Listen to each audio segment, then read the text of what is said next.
Assalamualaikum warahmatullahi wabarakatuh. Alhamdulillahirrabbilalamin wa binasta'in wa ala umuri dunya wadin. Wassalatu wassalamu ala asrafil anbiya wal mursalin wa ala alihi wa sahbihi ajma'in. Amma ba'du. Rabbi israh li sadri wa yassir li amri wahlul 'uqdatam min lisani yafqahu qawli. Alhamdulillah, puji syukur kita panjatkan kepada Allah Subhanahu wa taala. Begitupun juga shalawat serta salam semoga senantiasa selalu tercurahkan kepada Nabi Muhammad sallallahu alaihi wasallam, Nabi agung, Nabi mulia, Nabi penutup para anbiya, manusia terbaik di muka bumi ini, manusia yang paling mengerti tentang agama Allah, pengajar terbaik dari kurikulum terbaik. Maka sudah sepantasnya kita mengharapkan kebaikan daripada beliau, dan sudah sepatutnya untuk mendapatkan kebaikan tersebut kita melakukan hal yang lebih untuk beliau. Kita mencintai beliau lebih dari cinta kita kepada ibu dan bapak kita. Kita mencintai beliau lebih dari kita mencintai diri kita sendiri, dan bentuk cinta tersebut dengan berselawat kepadanya.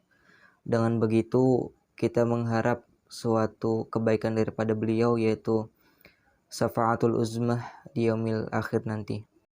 Baik, sebelumnya perkenalkan, nama saya Steviko dengan nomor NIM 22810101442.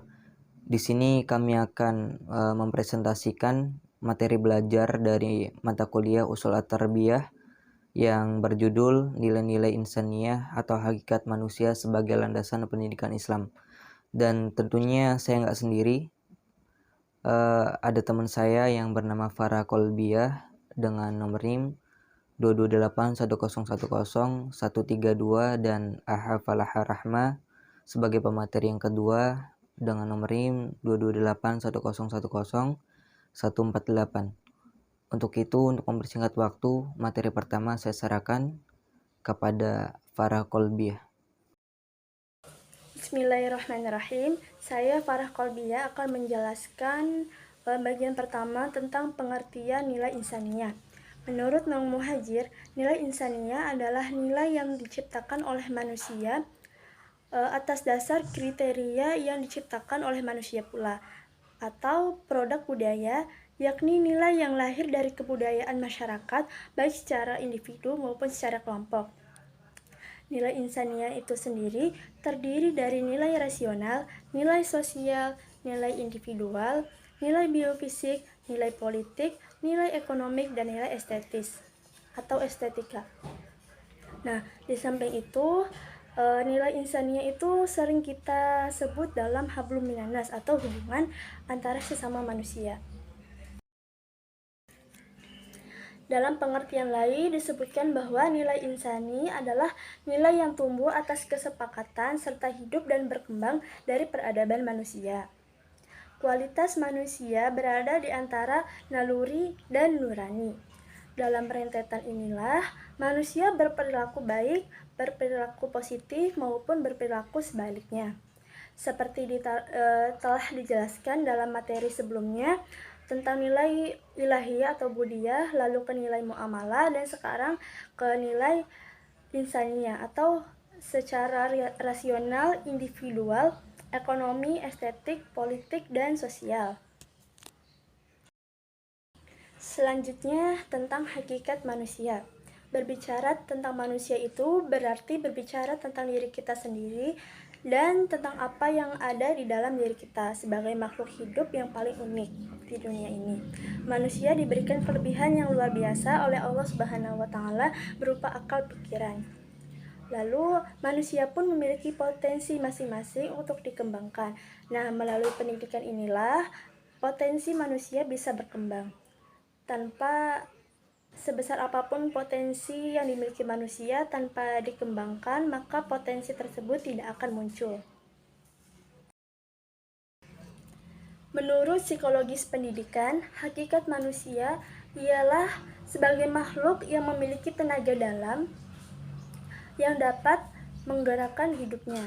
Itu berarti dalam diri manusia terdapat naluri bahwa ia harus mampu untuk memenuhi segala kebutuhan hidupnya dan menggerakkan dirinya untuk bekerja. Nah, dari bekerja itulah terpenuhinya kebutuhan hidup manusia. Dan juga manusia sebagai individu yang memiliki sifat rasional yang bertanggung jawab atas tingkah laku intelektual dan sosial. Dalam Al-Quran ada 3 hakikat manusia. Yang pertama, dalam penyebutan Bashar. Bashar ini disebutkan 31 kali di dalam Al-Quran. Bashar sendiri memiliki pengertian bahwa manusia adalah sebagai makhluk biologis. Yang kedua, ada Al-Insan, yaitu bahwa manusia sebagai khalifah atau pemikul amanah di muka bumi ini. Dan yang ketiga ada An-Nas, yakni manusia sebagai makhluk sosial. Telah diterangkan dalam Quran surah Az-Zariyat ayat 56 yang berbunyi Bismillahirrahmanirrahim. Wa ma khalaqtul jinna wal insa illa liya'budun. Yang artinya aku tidak menciptakan jin dan manusia agar mereka beribadah kepadaku. Nah, ini merupakan hakikat sebenarnya tujuan penciptaan manusia. Lalu diterangkan dalam surah Al-Baqarah ayat 30, Bismillahirrahmanirrahim. Wa idh qala rabbuka lil malaikati inni ja'ilun fil ardi khalifah. Qalu ataj'alu fiha man yufsidu fiha wa yasfiku ad-dima wa nahnu nusabbihu bihamdika wa nuqaddisu lak. Qala inni a'lamu ma la ta'lamun. Nah, yang artinya ingatlah ketika Tuhanmu berfirman kepada para malaikat, sesungguhnya aku hendak menjadikan seorang khalifah di muka bumi. Mereka berkata, mengapa engkau hendak menjadikan khalifah di bumi itu orang yang akan membuat kerusakan dan menumpahkan darah? Padahal kami senantiasa bertasbih dengan memuji engkau dan mensucikan engkau. Tuhan berfirman, sesungguhnya aku mengetahui apa yang tidak kamu ketahui.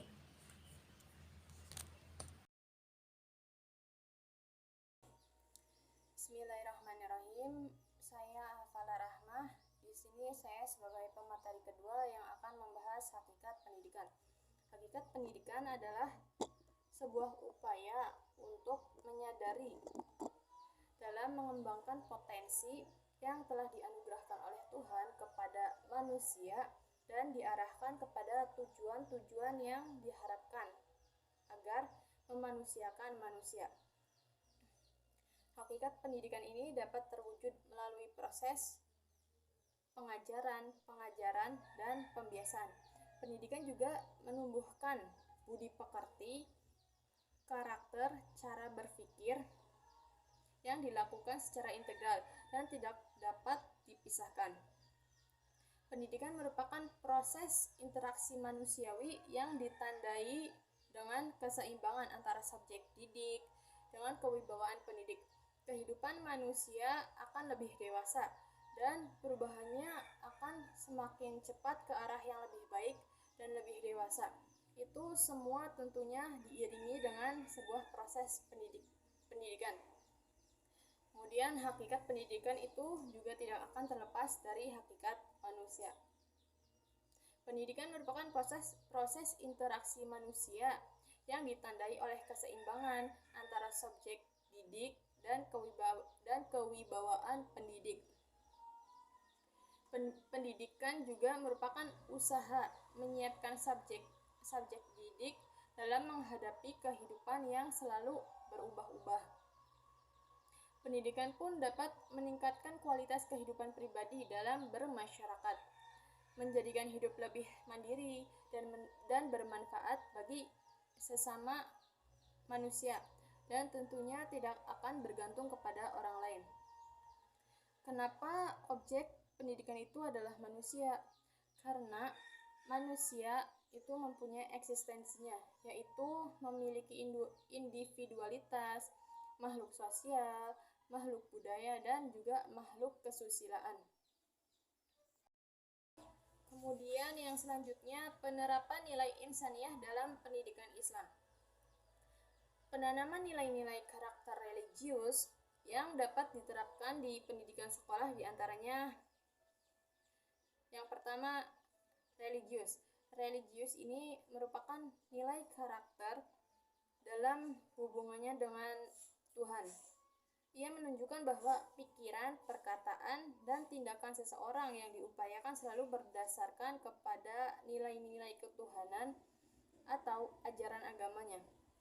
Yang kedua, ada perilaku jujur. Perilaku jujur merupakan perilaku yang didasarkan pada upaya menjadikan dirinya sebagai orang yang selalu dapat dipercaya dalam perkataan, tindakan, dan pekerjaan, baik terhadap diri sendiri maupun terhadap pihak lain. Yang ketiga, tanggung jawab. Sikap dan perilaku seseorang ini merupakan untuk melaksanakan tugas dan kewajiban yang seharusnya dilakukan terhadap diri sendiri, masyarakat, lingkungan, alam, sosial, dan budaya, negara, dan Tuhan Yang Maha Esa. Yang keempat, hidup sehat. Hidup sehat di sini merupakan segala sesuatu untuk menerapkan kebiasaan yang baik dalam menciptakan hidup yang sehat dan menghindarkan kebiasaan-kebiasaan buruk yang dapat mengganggu kesehatan. Kemudian yang kelima, disiplin. Disiplin merupakan tindakan yang menunjukkan perilaku tertib dan patuh pada berbagai ketentuan dan peraturan. Kemudian nomor 6, kerja keras. Kerja keras merupakan perilaku yang menunjukkan upaya sungguh-sungguh dalam mengatasi berbagai hambatan dalam belajar dan tugas-tugas, serta menyelesaikan tugas dengan sebaik-baiknya. Yang ketujuh, mandiri. Mandiri merupakan sikap perilaku yang tidak mudah bergantung kepada orang lain dan bisa menyelesaikan tugas-tugasnya itu sendiri. 8, berpikir logis.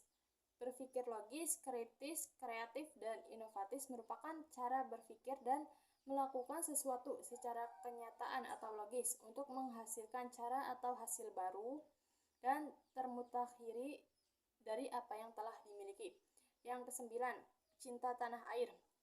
Cinta tanah air merupakan cara berpikir, bersikap, dan berbuat yang menunjukkan kesetiaan, kepedulian, dan penghargaan yang tinggi terhadap bahasa, lingkungan, fisik, sosial, budaya, ekonomi, dan politik bangsa. Yang 10, komunikatif. Tindakan yang memperlihatkan rasa senang berbicara, bergaul, dan bekerja sama dengan orang lain. Yang ke-11, peduli terhadap alam. Peduli terhadap alam di sini merupakan sikap dan tindakan yang selalu berupaya untuk mencegah kerusakan pada lingkungan alam sekitarnya dan mengembangkan upaya-upaya baru untuk memperbaiki kerusakan alam yang sudah terjadi. Yang ke-12, peduli sosial. Peduli sosial merupakan sikap dan tindakan yang selalu ingin memberi bantuan pada orang lain ataupun terhadap masyarakat yang membutuhkan. Kemudian yang terakhir, yang ke-13, demokratis. Cara berpikir dan bersikap dan juga bertindak yang menilai sama hak dan kewajiban dirinya dan orang lain. Baik, di sini saya akan menjelaskan elaborasi nilai-nilai kemanusiaan dalam pengembangan media dan sumber belajar. Saat ini banyak media pembelajaran dalam pendidikan Islam yang bisa diperlihatkan kepada anak sehingga dapat memperjelas pesan penyajian dan informasi yang dapat memperlancar dan meningkatkan proses dan hasil belajar, sehingga dapat menimbulkan motivasi atau ketertarikan pada anak untuk melakukannya. Contoh bisa menggunakan dengan media pembelajaran dengan menampilkan video kisah-kisah para sahabat, bisa juga dengan menggunakan buku cerita yang mengkisahkan bagaimana para sahabat bermusyawarah, bermuamalah, dan yang lainnya yang bisa kita praktikkan dalam kehidupan sehari-hari. Bagaimana materi dan kurikulum di lembaga pendidikan itu tidak hanya fokus pada pencapaian, ketuntasan materi, dan target kurikulum, tapi bagaimana memasukkan nilai-nilai kemanusiaan dalam pembelajaran. Pendidikan budi pekerti mempunyai esensi dan makna yang sama dengan pendidikan nilai-nilai kemanusiaan, yaitu membentuk pribadi anak supaya menjadi manusia yang baik, warga masyarakat, dan warga negara yang baik, sehingga mampu mengantisipasi gejala krisis moral dan berperan dalam rangka pembinaan generasi muda. Baik, materi sudah kami sampaikan baik dari pemateri pertama Saudari Farah Kolbiah, pemateri kedua Falah Rahmah, pemateri ketiga saya sendiri AS Deviko. Untuk itu saya berharap teman-teman tidak berhenti di sini. Saya berharap akan berlanjut pada diskusi dan pertanyaan di kelas nanti. Dan saya berharap lagi kepada teman-teman jangan menjadi seorang pendengar, karena tidak ada yang lebih menyakitkan daripada seorang pendengar ketika apa yang didengarnya adalah sesuatu hal yang salah, tapi kita tidak tahu bahwa itu salah. Karena dari awal kita tidak ikut di dalam diskusi tersebut. Baik, itu saja yang dapat kelompok kami sampaikan. Kurang-kurangnya mohon maaf. Wabillahi taufiq wal hidayah. Wassalamualaikum warahmatullahi wabarakatuh.